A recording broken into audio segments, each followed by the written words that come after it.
From Tally to Cali, It's time to wake up. Wake up! Wake up!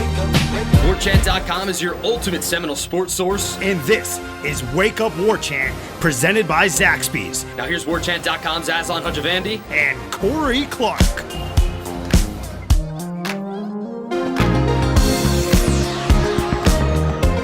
Wake up! What up, everybody? Welcome on into Wake Up Warchant. It's presented by Zaxby's Indescribably Good.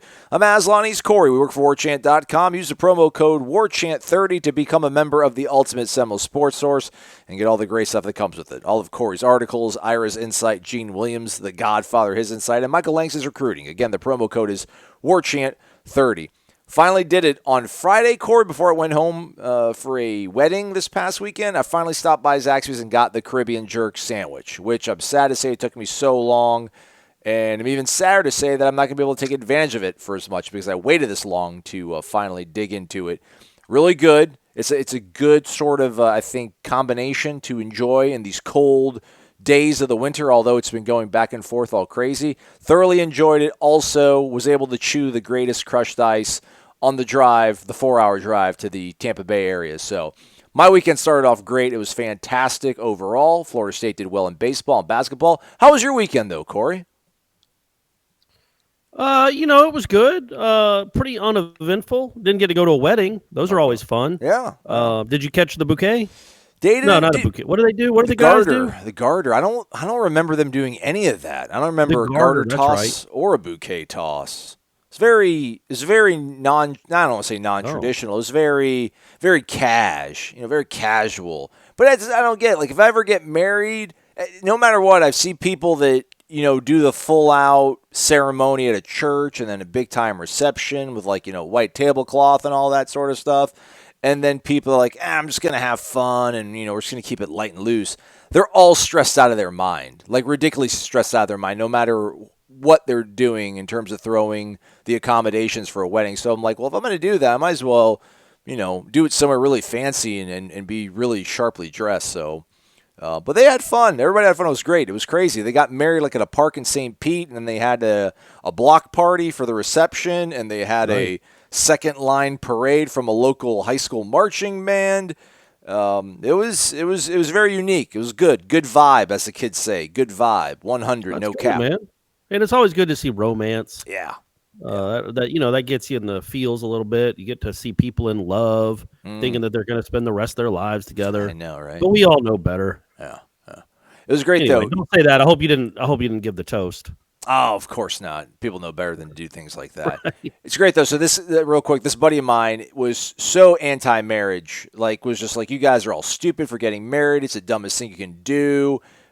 Literally since we were probably 22, 21 in college. He's a few years older than us.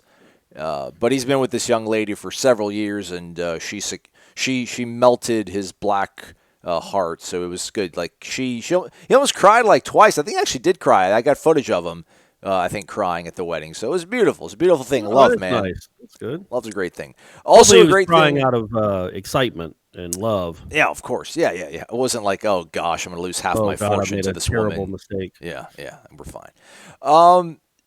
Tears of joy made for Florida State fans that live in the Tampa Bay area because, man, they keep winning these games. They got a big one apparently later today. I had no idea they're playing Louisville on Monday. Kind of a big one. But they survived, they advanced, if you will, taking down NC State in Raleigh. It's crazy. NC State shot better from the field, better from distance, better at the free throw line. But here we are, Florida State just winning games, stacking them on top of one another, taking down NC State 67-61. Sounded like I probably watched the game. I didn't. I was at aforementioned wedding. What did you see from this, Corey? And what's the next building block that Florida State put together with that win? It's a big one. It's another quad one win for people that don't know what that is, which is most of us. The net ratings for the NCAA now uses mainly for seeding.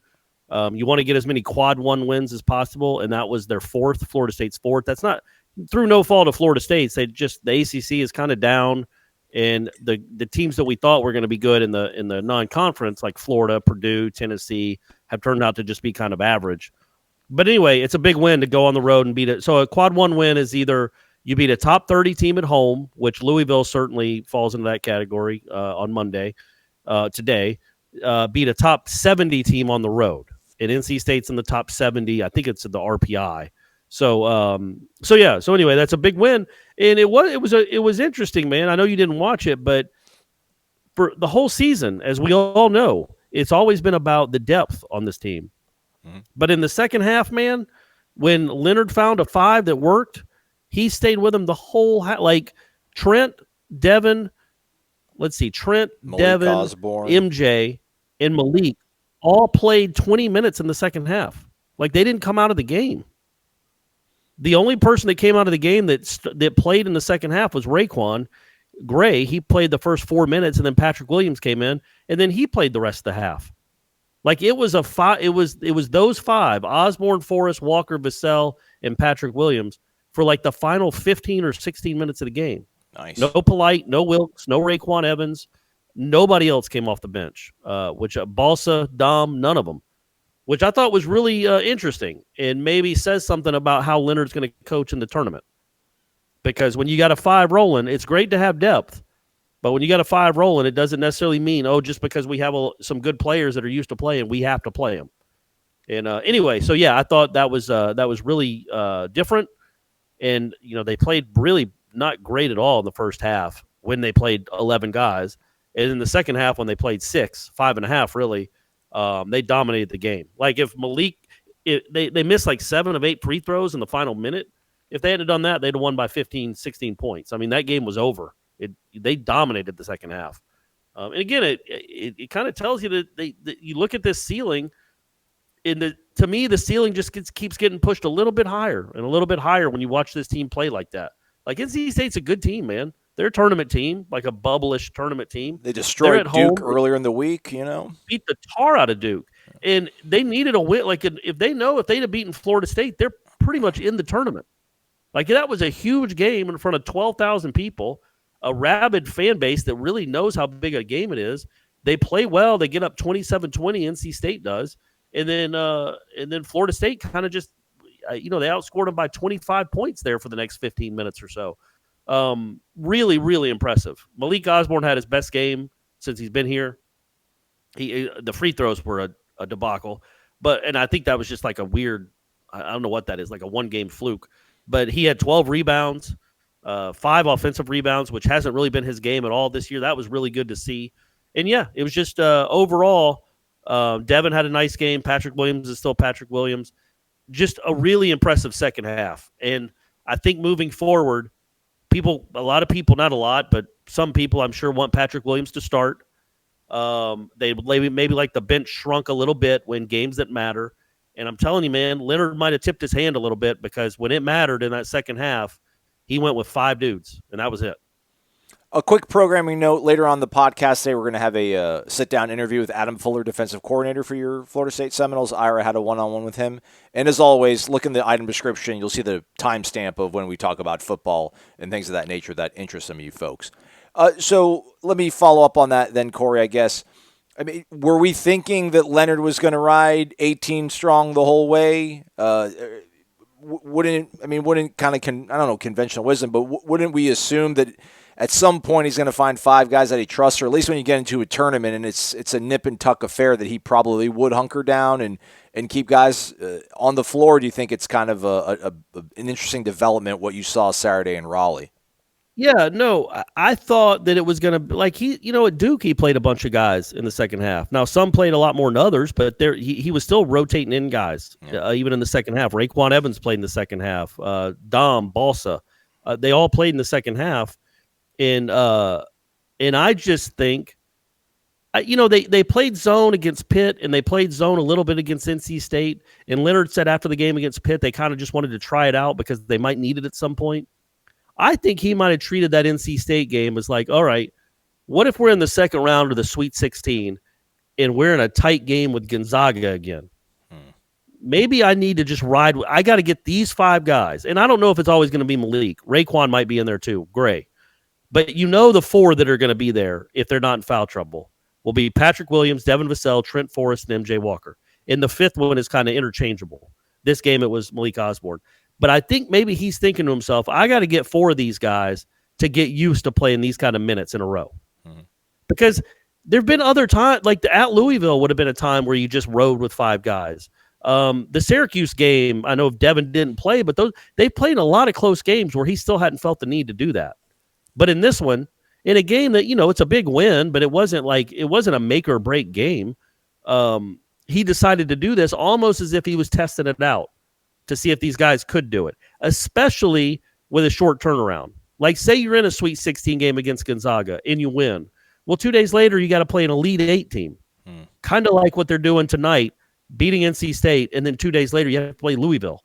So let's see how those guys' legs are tonight after playing that many minutes. I think Devin played 37 minutes. Correct. So I don't know that I am surprised by that, to answer your question. I don't think he's used this 18 strong and I'm going to rotate 10 or 11, 12 guys trying to tinker and find the guys he trusts. I think he trusts them all in a certain role.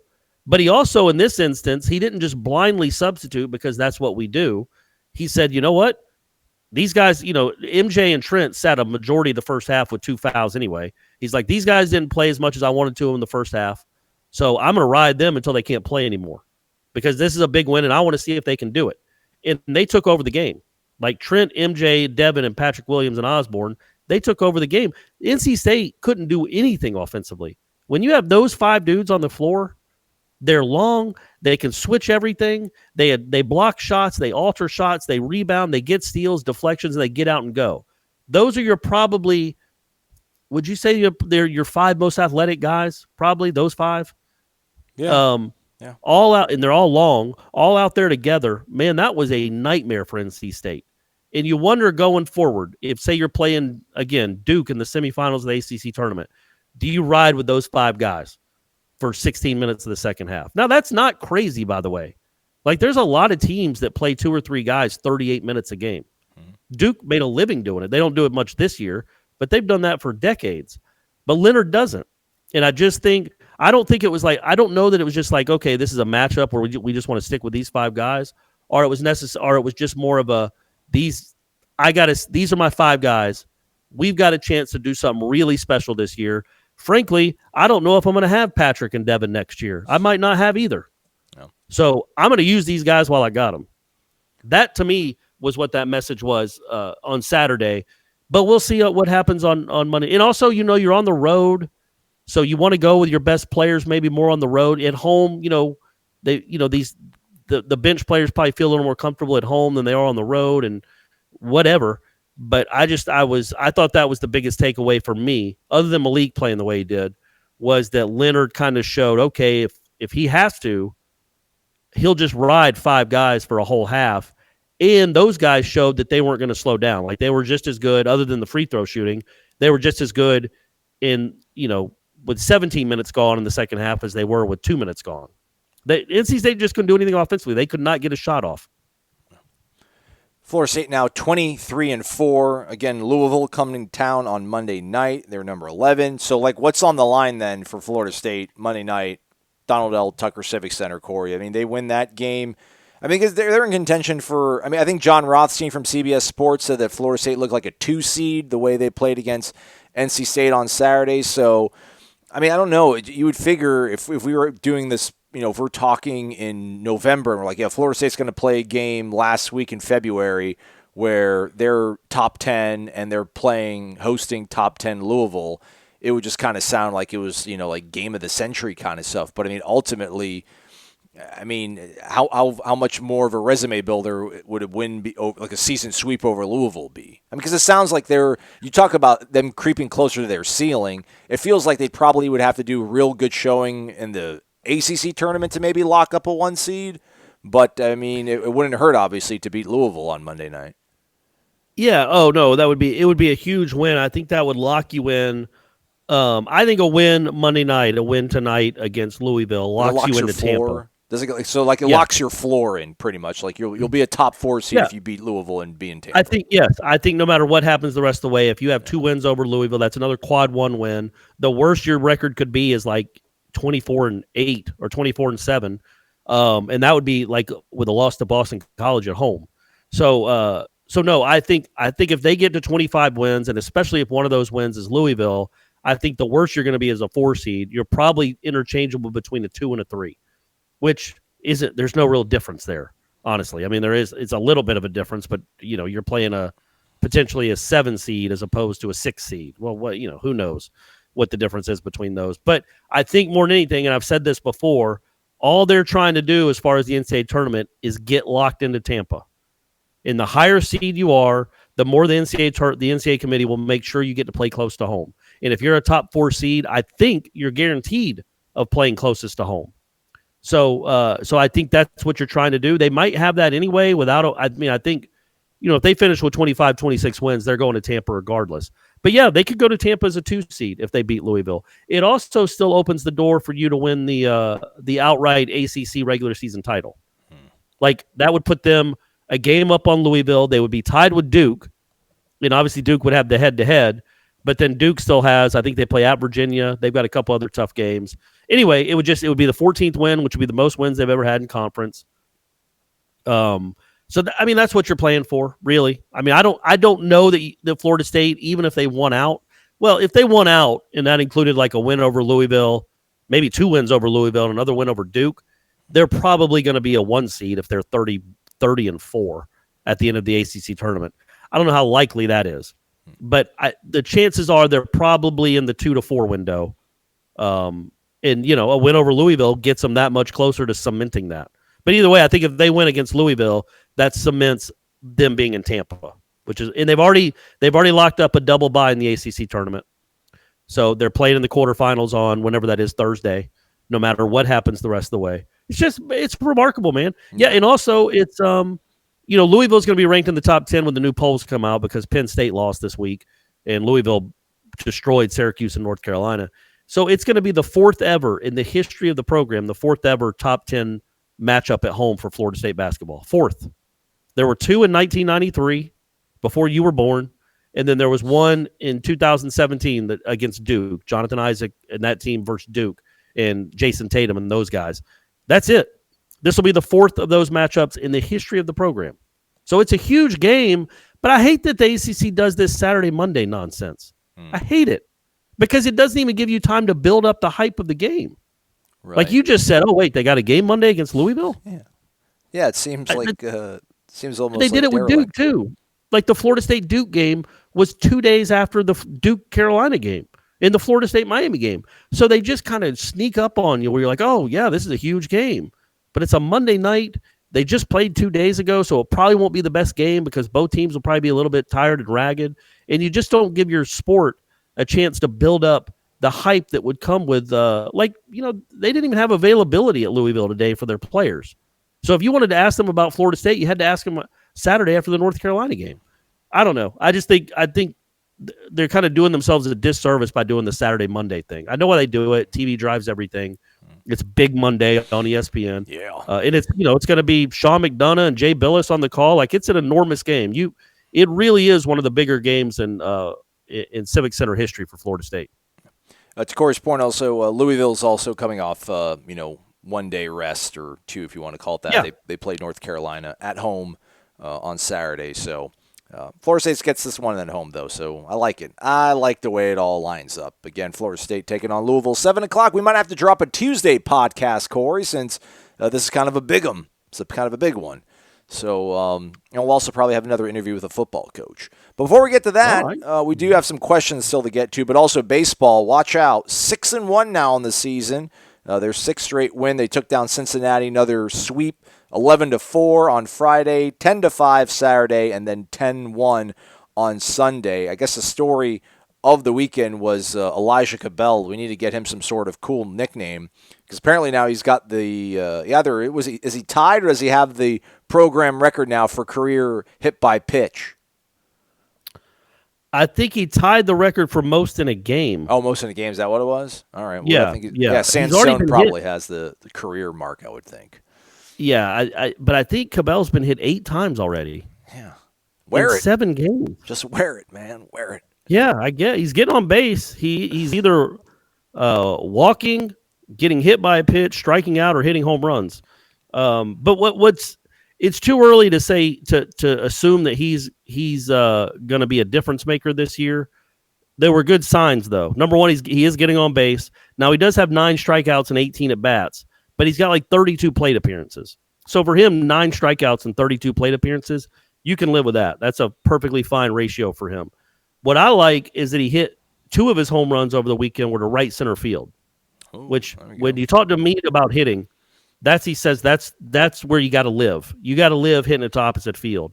The problem is when guys like Cobell, who have so much power anyway, they don't need to do it.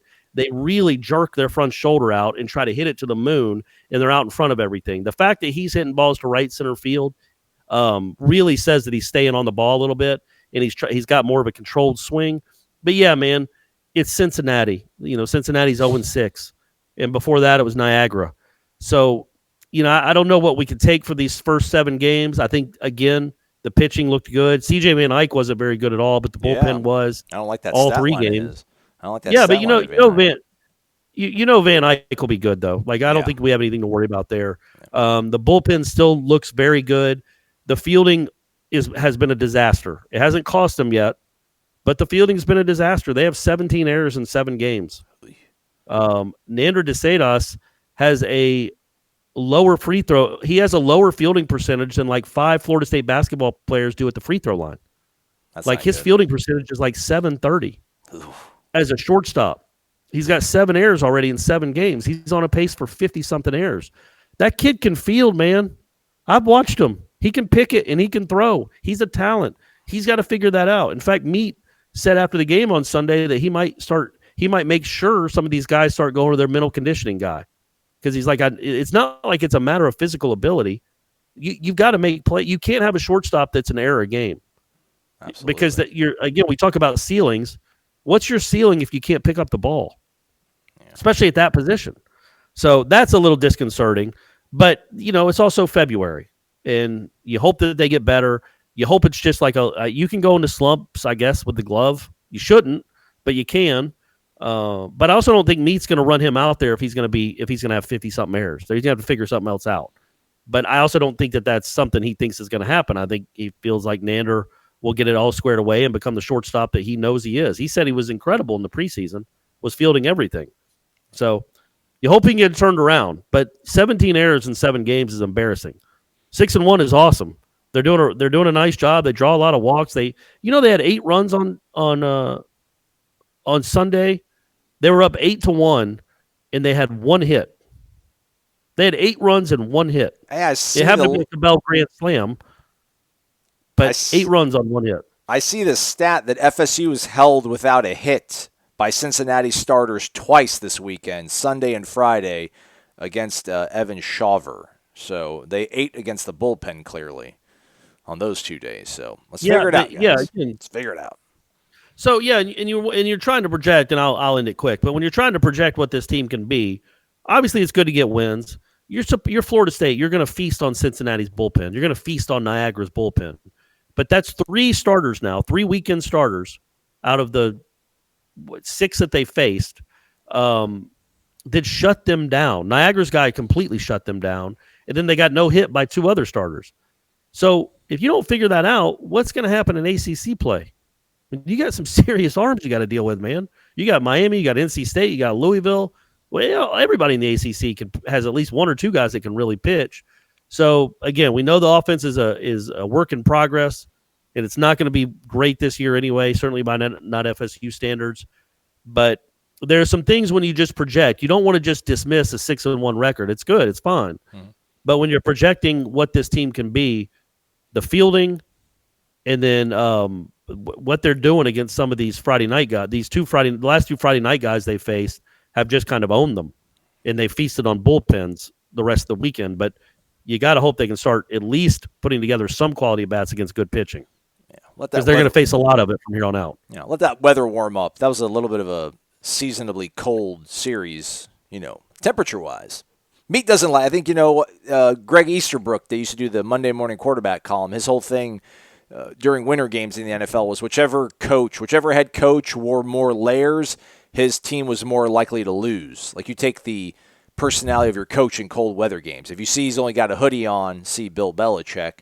like you step it up. You're tough. But if your coach has got gloves and a beanie and the hood pulled over and the ski mask, and Meat's not a cold weather guy, and neither am I. That's why we're kindred souls. So once it heats up, so will the baseball team. I see what you're saying. So if Meat went out there with like a tank top, yeah, you think the kids will be a little more loose and play a little tougher? Absolutely. I feel you. I feel you. All right, let's get to some of the questions that we weren't able to get to on Thursday, and we're gonna be people helping people here. Big Steve 022, we're gonna roll his question into a comment from FSU_JT. Big Steve 022 basically was saying that with the whole LSU game being neutral site, seeing that both teams are going to get $5.1 million, it's hard to complain about that, especially if by then Norvell has a system rolling, which we all hope so. I know everyone thinks that having a game like that at Doak would be huge, which it would, but financially, I think neutral site for that game is best. What are your thoughts? Well, here's what FSU_JT said. Basically, he's saying that he was thinking about upping his booster membership to Silver Chief, but ultimately decided against it. One reason being that I live out in Los Angeles most of the time, but the biggest reason was, why should I when there were only 2 big games at home? What were we going to get out of it? We play 2 big games at home, and the other 2 are out-of-conference games, and one of them's away, which was Boise, and then one's a neutral site game, which is West Virginia. So the school's asking me to pay $32.50 on top of my season tickets for the perk of good parking and a few other things, but now, instead of getting 3 great draws at home bundled in, I'm being gypped a big game and asking to pay hundreds of dollars extra for that game that should have been included in my season ticket and booster contributions. Give me a reason to up my membership, bring those big games home. With that said, I do understand it being hard to turn down $5.1 million a team, but from our perspective, it's just frustrating. So there you go, Big Steve 022 and FSU JT got that off of his chest. And I think to your point, what Shanna said in that text message the other day about it, just, it's a bit of a bummer if you're a season ticket holder, and ultimately those folks should be catered to, but there's a bigger number of, I guess, the regular fan that will go to these one-off games, and it's a $5.1 million payout. So it's hard to get too upset at the administration. And I don't know, if I was a student, again, I think it's a certain segment of the boosters that this really is a kind of not I want to say slap in the face, but it's a bummer too.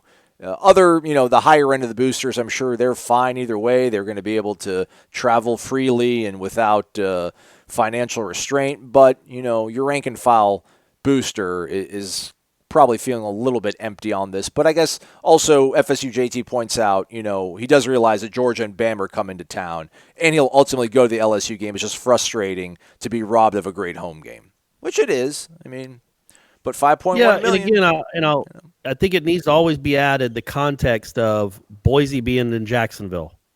I know it got here, but that was because, again, of a hurricane. But Boise and Jacksonville, Alabama and Atlanta, Ole Miss and Orlando. It's just every year there are games where these fans think, like, man, it'd be cool if that team was here in Doak. But instead it's in a neutral site where I don't have the same access to tickets. And I might be able to get 2 instead of my normal 4 or 6. And yet I'm still paying as much as I've ever paid for season tickets when the product, not only the product on our sideline, but the other sideline isn't as good as it could be. So, yeah, I get it, and I do get it. And I was 100% against it when it was announced, whenever that was 2 weeks ago, until I found out, yeah, man, it's $10.2 million for two games. That's almost impossible to turn down when you're Florida State. It's almost impossible. So I get it. I get the decision by the administrators, and I understand the frustration from fans. But again, the administration, I think, as you pointed out, or as he pointed out, has shown they care, because Georgia and Alabama are coming later in the decade. So they are trying to schedule more home and homes. But in this instance, in this little window, right after on the heels of Boise State, and then Alabama, Ole Miss, to have another one that you'd be like, man, it'd be cool to have LSU here. And they're like, oh, no, actually it's in Orlando. That's frustrating. But $10.2 million is and the other thing is that what we have to remember, at least in my opinion, what we have to remember is it wasn't a possibility. LSU wasn't coming to Doak. So you either can play LSU in New Orleans, in Ole Miss, are New Orleans and Orlando and make $10 million, or you cannot play LSU at all. So, I think the administration obviously chose the former. And not to be a bootlicker here, because I'm not a bootlicker, but, I just ran this real quick. I mean, a plane ticket from Atlanta to Orlando is $161. Good luck finding a flight from Atlanta to Tallahassee for that price. I don't know. I think there's some kind of benefit to some of the fans. If you're in a Charlotte, if you're in a Nashville, if you're in Atlanta, I know maybe some people don't care to drive 5 hours from Atlanta to Tallahassee, but I'd rather not. I'd rather fly. So I guess maybe there's kind of a little bit of a silver lining to, you can kind of make it a destination game, vacation kind of a thing, and maybe not pay as much money as you would to come stay in Tallahassee at a hotel for 2 nights and fly here or drive, money's time and all that kind of stuff. I get it, though. There can't be anybody listening to this show that flies from Atlanta to Tallahassee. Oh, I know. But I'm just saying. I mean, no, why would anybody? And I'm just saying it from a practical standpoint. Not even somebody that doesn't like to fly. Now I got what you're saying, but you have to get to the airport 2 hours early. You got to go through security. You got to wait. You got to hope your plane's on time. It's an hour flight, and by the time you disembark, it's been 3.5 or 4 hours since you left your house. Well, you could have just been on the road, and you'd been in Tallahassee at the exact same time. Anyway, that's safer to be in a plane. And if you're a pro, you can get to an airport an hour before your flight and make it on safely. Come on, man. Come on. We're talking about Atlanta. We ain't talking about some mom and pop airport like here in Tallahassee. We're talking about our Tampa. We're talking about a real airport, buddy. Busiest in the world. Yeah. Well, maybe I should have looked at New Orleans. I mean, I'm sure you can fly from Atlanta to New Orleans actually, I don't know. New Orleans doesn't have the best airport. I don't know. Right. All right, you sunk my battleship. You sunk my battleship, Corey. Next question, Georgia Noles 86. Wake up, fellas. What are your thoughts about Norvell connecting to the high school coaches at these different stops and offering an open door policy to them to the campus? Do you think this will help with recruiting in the long run or help recruiting the top athletes in Florida in the long run, or will we continue to struggle to get the top athletes in Florida to come to FSU? I don't know what these different stops he's talking about connecting with the high school coaches. I know they're doing these socials. I think there's 6 or 7 of these scheduled, that seems excessive almost. I thought they'd try to make this kind of like an exclusive thing. Like we'll do it twice a year, but everyone's got different schedules, so I guess the more the merrier. But I mean, I'll do the cop-out layup thing where it's not going to hurt, but certainly if they want to get the top athlete in Florida, they got to win. And that's the most important thing. Well, yeah, sure. And you got to get Luther Campbell on your side. You got to figure out a way to make that happen. The Miami you got to go have a social with him. Yeah. No, again, to me, like you said, it can't hurt. It can only help, and it might be able to help a lot. Like if you get some, obviously not every high school coach in Florida has a recruitable athlete that rolls a Florida State caliber recruitable athlete. They might get 2 a decade. Some of these schools, maybe. But it never hurts. You don't know if you develop a relationship with a high school coach and then he goes and becomes an offensive coordinator at St. Thomas Aquinas, and then all of a sudden now you got an in at St. Thomas Aquinas, and you got a guy that trusts you, and then you have a real relationship. It just, of course, you need to do stuff like this. And it's a good idea because it shows to me, it shows the high school. And look, we all know the game. We all know that Norvell has an agenda. He's not doing it out of the goodness of his heart. He wants something out of it on the back end. But to me, it's a really good idea to show these high school coaches that you know how important they are. And then you want to have a relationship with them. You want to have a dialogue with them, even if they don't have a kid that you're recruiting. I just think that helps, man. I think that helps. Now, it really helps if Norvell's going to be here for the next 18 years. It could really play out in the long game. But, just overall, in general, of course, get as many relationships with Florida high school coaches as you possibly can. Right? Yeah. And my thing, we kind of touched on it, I think maybe earlier when Norvell first got hired. I think, this is a good move because there isn't a lot of naturally built-in tie-in between this coaching staff and Florida coaches. Just there isn't. I mean, and that's right. It is what it is kind of a thing. Hate using that line, but it is. I just think the more that this staff gets in front of coaches, just the way that in the limited amount of interactions we've had with this coaching staff and then kind of juxtaposing that with what was here.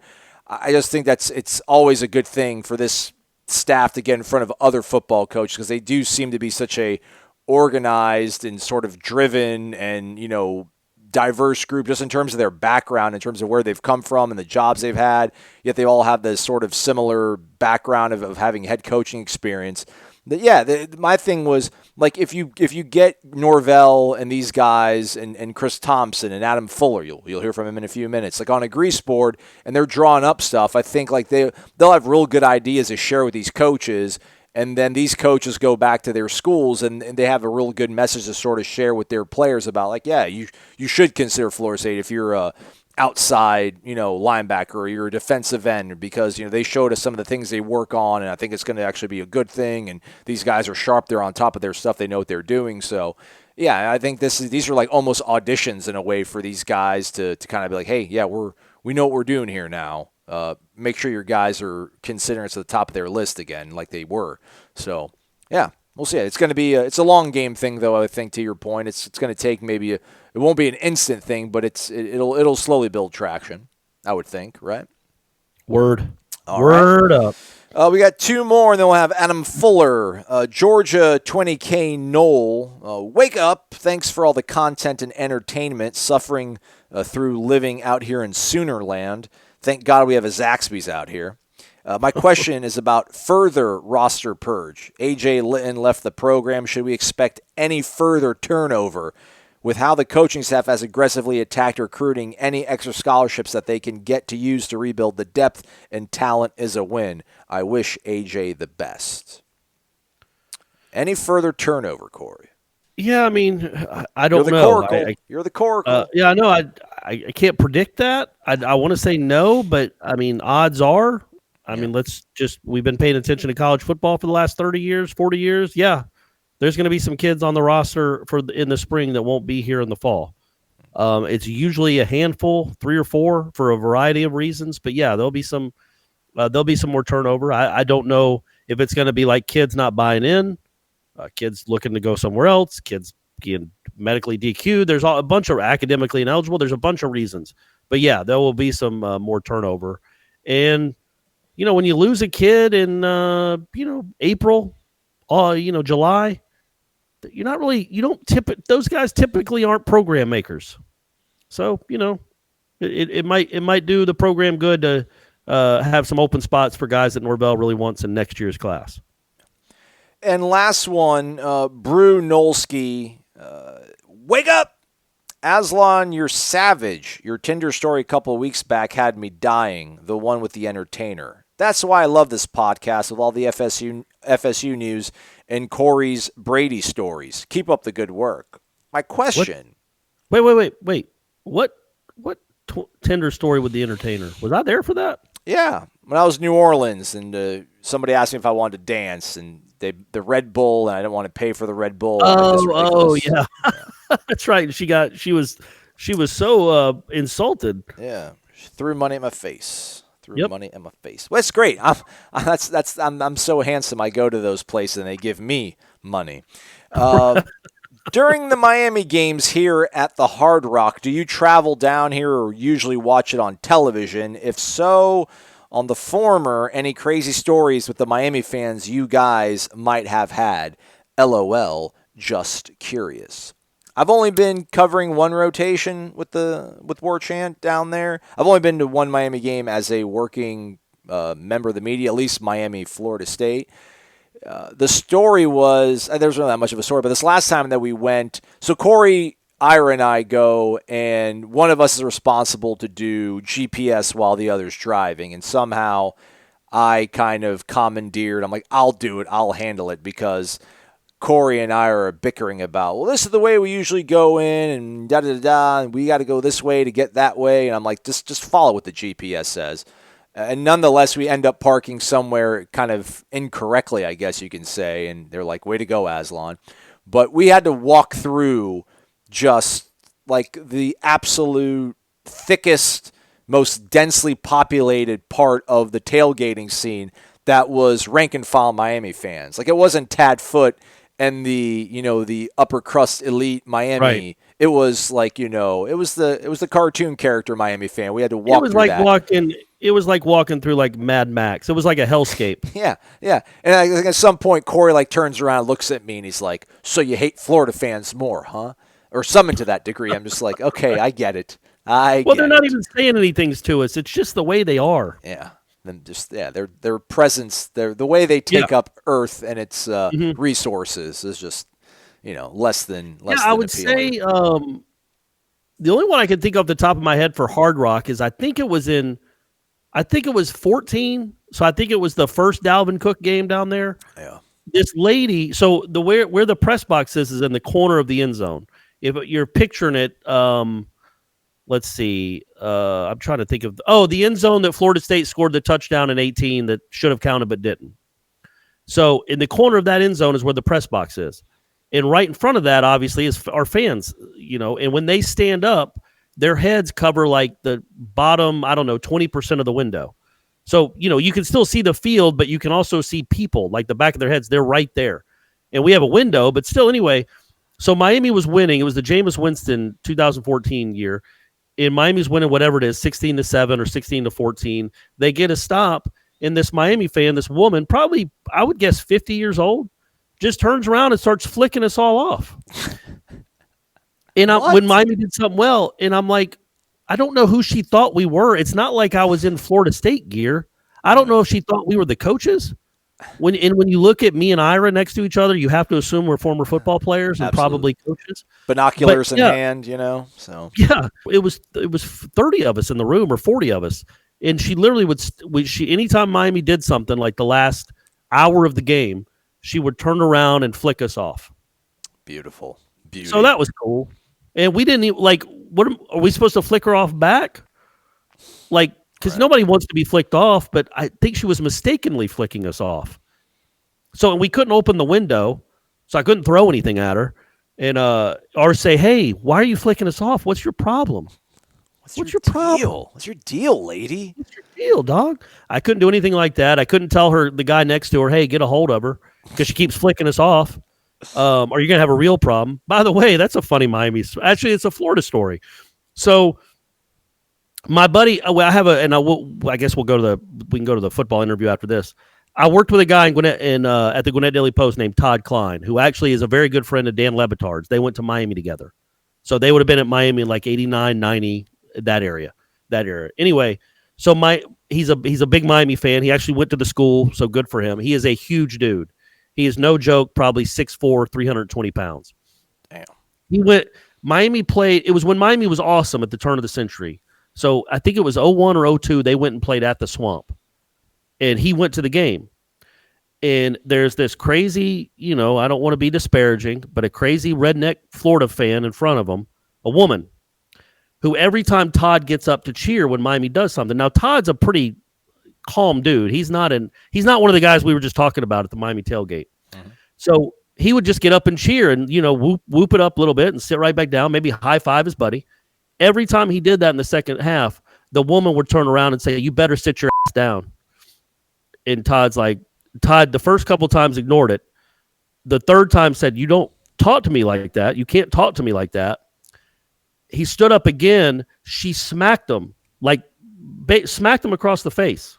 Jeez. And she's 5 foot, 120 pounds. Her husband is my size. He tells the woman, "If you hit me again, I am going to beat the piss out of your husband." And that's when the husband said, "Sweetie, we got to go." So that's the way to handle that, right? Like he's like, and he didn't even tell the dude. He didn't tell the dude, like, "Hey man, you need to do something about this." Yeah, get her. He told her, "If you hit me again, I'm going to beat the crap out of your husband." And that ended that. So that was a fun story. It's a combination of our two favorite pastimes, Miami and Florida fans. There we go. It looks like on September 7th, 2002, Miami was playing in Gainesville and they won 41-16. Ooh, how'd that was that? No, that would have been Spur. That would have been Zook, right? Mm-hmm. Yeah. Oh well, I think it was close actually for a half. Okay. Can you look that up? No, I'm not on that part of things. But you folks can look it up on YouTube. Yeah, there you go. That was an 18-year-old story, but I think everybody's better for it. Fantastic. Actually, now I feel like I have to look it up as we get ready to toss you folks over to Ira sit down with Adam Fuller, defensive coordinator for the Noles, and I hit a link and it's trying to open up my ESPN app. I don't want to go to the ESPN app. It was 20-10 at halftime. It was there you go. Yeah. Actually, Florida would have been number one in the country, right? Like they were on that crazy winning streak. Yeah, they were number one. Yeah. Not anymore, though, Miami. Not anymore. It's been a while, hasn't it, Canes? Holy moly. Okay. So Ira sat down with Adam Fuller, defensive coordinator for Florida State. That's what you will hear, followed by a message from our sponsors, and that'll be a wrap on the show. We'll probably be back tomorrow to do a Tuesday show with some thoughts from the Louisville game, I'm thinking, and another interview with another to-be-named coach. How about that for a tease, Corey? Couldn't have done any better than that, could you have, huh? We're doing it. That was well done, professionally done. And then we're crushing the interview game. Well, I say Ira's crushing the interview game. Yeah. All right, take it away, Ira. And so you were a linebacker coming up, but you also, I'm sure you played offense when you were younger because you were a good athlete. What drew you to defense, and what was that your passion all along, and what do you like about defense and stopping people as opposed to, people like the idea of scoring points? Like what drew you to defense? I think it just came when I in high school and growing up, you played both ways. That's how it was in my region. And then you go to college, and I played a little bit of offense my freshman, sophomore year, but it was mainly a defensive player. And so right when I decided I wanted to get into coaching, it just, when you're young, you're very small-minded. So I didn't know any different. So I just said, I played linebacker. That's where I'm going to coach, right? Like that was more of the question. And then when I got hired at a smaller school, there's less of a big picture mindset. So it was more like, well, just take people what they played and put them in this position. And that's just kind of how it started. Mm-hmm. As I've developed over the careers, I've realized that the specificity of the position you played, or even what you know, really isn't as important as your big picture outlook on things. So it's become less important, the side of ball, the older I've gotten and the more experience I've had. But like when I was younger, there was no way I'd ever be able to do anything else. Mm-hmm. It wasn't until I was at Wagner College, I had coached linebackers basically every year, maybe my first 3 years.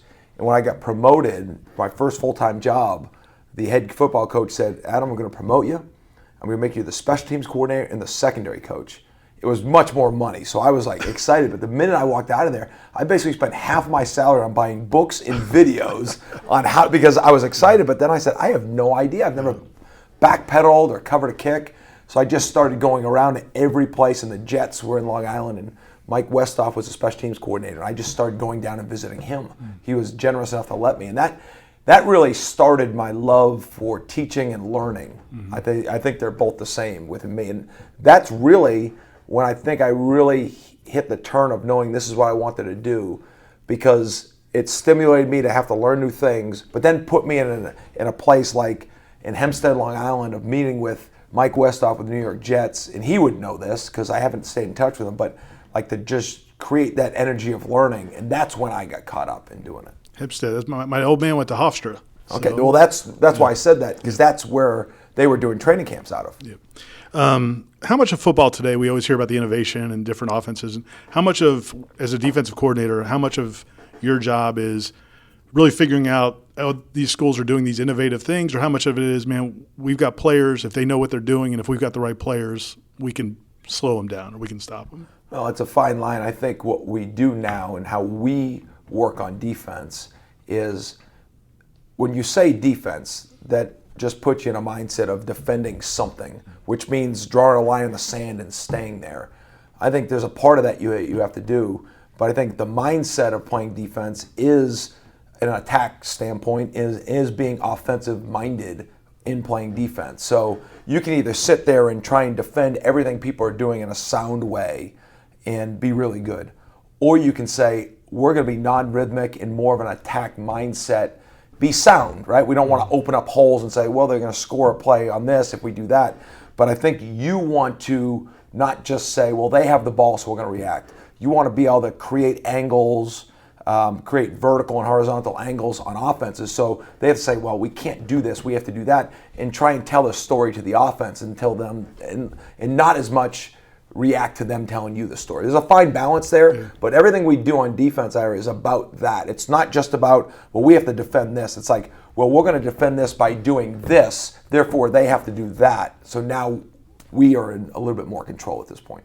Some of your defenses have put up some big sack numbers and things like that, and those are things that fans kind of latch onto, the media latches onto. Do those kinds of things matter, or is it just part of a much bigger picture? No, they matter. The big picture is this. Our job is to get the ball back to the offense. That's where it's at. And within doing that, we want to get the ball back to the offense as close to our goal line or their goal line as possible. So how do you do that? Well, I think there's three things. You learn how to chase the ball, you learn how to tackle, and you learn how to take the ball away. Like, those three things are critical components to how you play defense.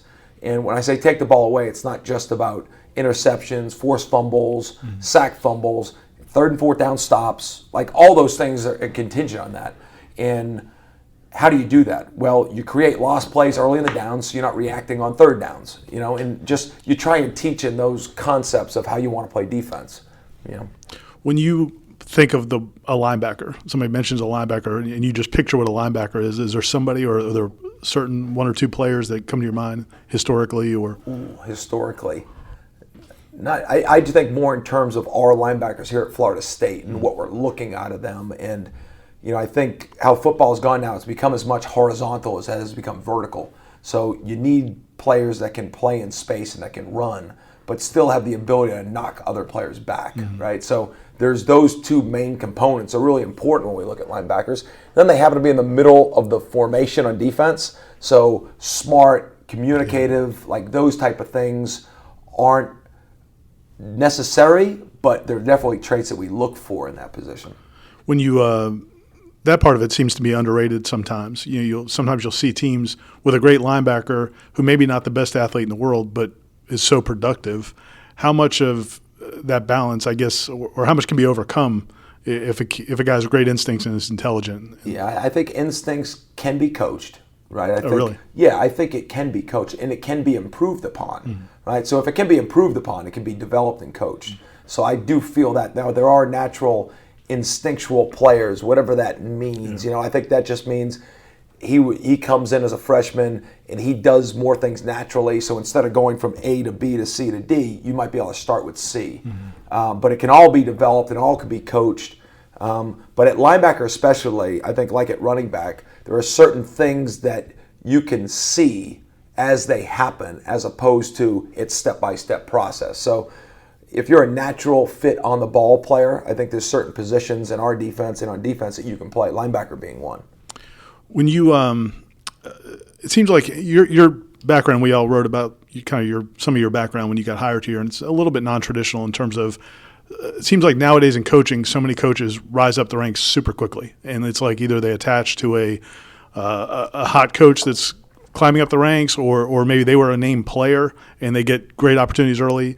You didn't really have either one of those. I was just kind of, what advice do you have to, I guess, other young coaches or just trying to get in the business that maybe don't have those connections right off the bat? All right, it's a great question point. Like, it's in coaching, like in business, there's a lot of different tracks. And even when I get into coaching, I love football, but I'm going to be honest with you, I wasn't sure that this is what I was going to do because I just love football. That didn't mean it could be a career. Nobody showed me that it could be a career. No one in my family, nobody within my arm's reach. There was nobody involved in anything past high school football in my circle of family, friends. So as I started out this, like my high school coach got fired going into my senior year. My college coach got fired going into my senior year. My first job, that coach got let go. And so like I never had a mentor per se. And nobody really, and it wasn't until my third year in coaching where I met somebody that was at Wagner College that had done it for a while, and it was just a small circle. And I had moved up the ranks within his program, but like you looked around, there really wasn't anybody leaving that area or that tree. And so I made a decision to try and get uncomfortable and take a pay cut, take a position move backwards to go to scholarship football. And so when I did that, I went to the University of Richmond with Dave Clawson, who's now the head coach at Wake Forest. Wow. And we were doing really well. And then Dave left to take an offensive coordinator job at Tennessee. So right away, nobody goes with him when he makes that decision. So then I went back and I got a Division II head coaching job back in New England. And so all my ways along the way, there was really, I wanted the fast track, trust me. But this happened for a reason. And, it's helped me wear a lot of different hats. It's helped me coach at a lot of different levels. It's helped me coach a lot of different regions, a lot of different positions. And, sure, it would have helped me if I could have done this at 33 instead of 43, but it all happened for a reason. And now a lot of my relationships are long withstanding because it's been done, I don't want to say the right way, but over time. And a lot of it's funny, now it's hit that stride that a lot of us that we're at, whether it's University of Richmond or Chattanooga or through the ranks, like they're all up at this level now. And we've all kind of gotten there together through a long road, So that makes it feel a little bit more, I guess, appreciative of the process, But at the end of the day, it's like I'm at Florida State, somebody else is somewhere else in the ACC, and now we're both here. Now it's about everything moving forward. But I do trust my past, and what it's helped develop me into and how it'll help us going forward. My family's from the Northeast also, so I didn't grow up on college sports, and I didn't really find it till kind of when I was in college. And I know where you're from, it's not a huge thing. Do people back home, like people from back home, do they appreciate what Florida State football is? And it wasn't until like when I went to Marshall University, that was the first really games that were televised, and I think it finally was like, there he is, he's on TV. And then the Memphis season last year, we had a really good season. So actually, my old high school, Tewksbury High School, the head coach is Brian Aylward. His dad was a longtime high school coach there, super successful in the region, had retired right when I got to college, right when I got to high school. So I never played under him, but I've developed a relationship with Brian. So it was a point during the season, they would have watch parties back. It's become, and then obviously the brand of what Florida State is, I think there's a lot of respect to that, yes. So there's an awareness back home now, When you're evaluating, we talked about a little bit about this on signing day, the first signing period, and what you guys look for when you're evaluating players at different positions. How much of it is criteria, measurables, and how much of it is, hey, this guy's a football player? I'm, for the most part, going to revert back to football, film, high school coach evaluation, or evaluation of what you see on the tape. It's usually going to go to that over length, speed, size, numbers. Once the tape is established, now the decision based off of length, athletic ability, possible frame, and how much bigger they can get, those things become major factors. But if you got to put one ahead of the other, I don't want to say I've never taken a player that has more upside than what they've shown, but just percentage-wise, the film needs to show up in a way that we can picture what's going to happen when he gets here from a football production standpoint. And then the other factors are very important. They become major and critical factors once the tape checks out traditionally. It seems like a lot of coaches kind of go the other way in terms of you. It seems like you'll see college coaches say, well, we'll coach them better, or pro coaches will say, well, we'll teach them. Well, it is a little bit of trust in the numbers and not trust in the evaluation, because numbers don't lie per se. But we've all seen numbers out there miss tackles. We've seen numbers drop balls. It's a people over player game.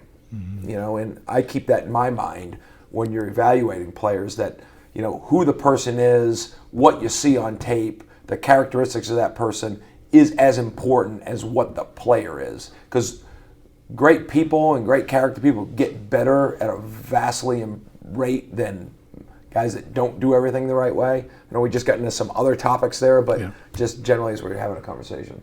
And I just want one kind of sort of personal one. So you got boys that they play baseball? Well, right now they play baseball, they played basketball, they played flag football. Oh, okay. Now that we've moved down here, they're going to segue into the tackle football scene. Okay, gotcha. So Jack's 13 and Aiden is 10. Awesome. Good ages. What advice do you have for parents with kids in youth sports? Because that seems like obviously a big topic today. So many parents are 365 days a year, clinics and camps and all that stuff. What are your thoughts on? Well, to get them involved in sports is, I think, imperative to the learning process. And then the specialization, and somebody wanted, this is your sport, and you're going to do it all year. Yeah, I mean, I still see sports as the ability to improve and grow, individually and collectively. So I think you grow by putting them around different types of things, right? Mm-hmm. Different stimulants, where it's just different sports, whether it's different activities, whether it's different people managing those activities. So, I grew up in playing basketball, baseball, and football. I mean, that's how we grew up. Even tried to play hockey once in a while. Never played it, really, but and I really felt that it improved my skills overall by playing all three sports, but it improved my maturity level. Because you have to get used to working with different teammates. You have to get used to working and playing for different coaches. That's the undervalued, thing that I see. And trust me, if you get really good at something, that's excellent too. And I'm not, but I would say from being a parent and a coach, so being involved in it, I just think the ability to be involved in multiple things within different areas, I just think is how we try to all improve.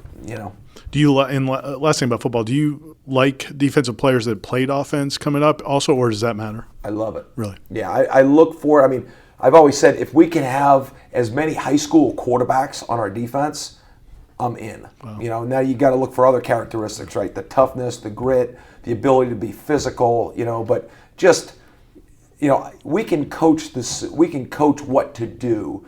We're just looking for the right type of people and players that can execute it. So, the more they do on tape, I think the better it is to evaluate it. You're always looking for the specific skill sets that you're looking for that position, but I'd rather see the overall athleticism and the ability to do multiple things, because I think it allows for better learning when he gets here. Cool. I just had a few quick hitters. Music, classic rock. What kind of music are you into? I'm going to show you. So my playlist right now is 140 songs. All right.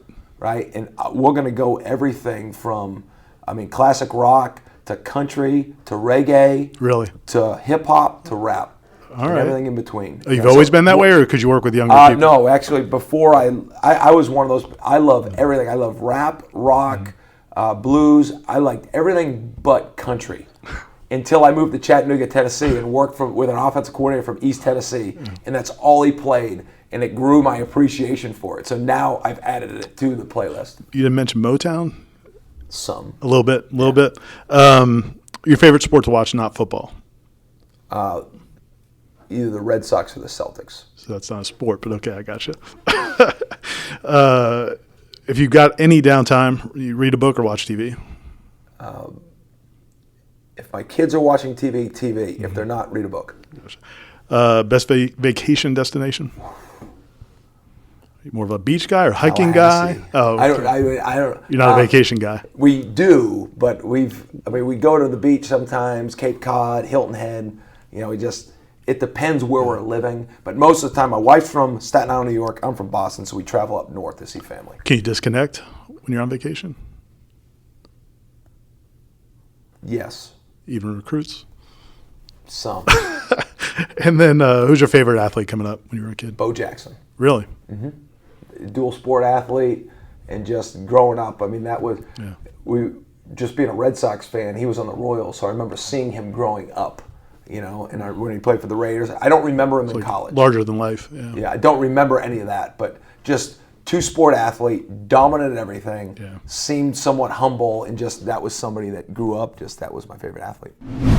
If you want an adventure, you could climb a mountain, or ride dune buggies through the desert, or you could just head to your neighborhood Zaxby's. Introducing the Smokehouse Cheddar Barbecue and Southwest Chipotle Filet Sandwich Meals. They're brand new, and they'll take your taste buds to wild and exciting new places. Both feature our famous hand-breaded chicken, and they're both available for a limited time. Only at your neighborhood Zaxby's. And don't miss Jumanji: The Next Level, only in theaters.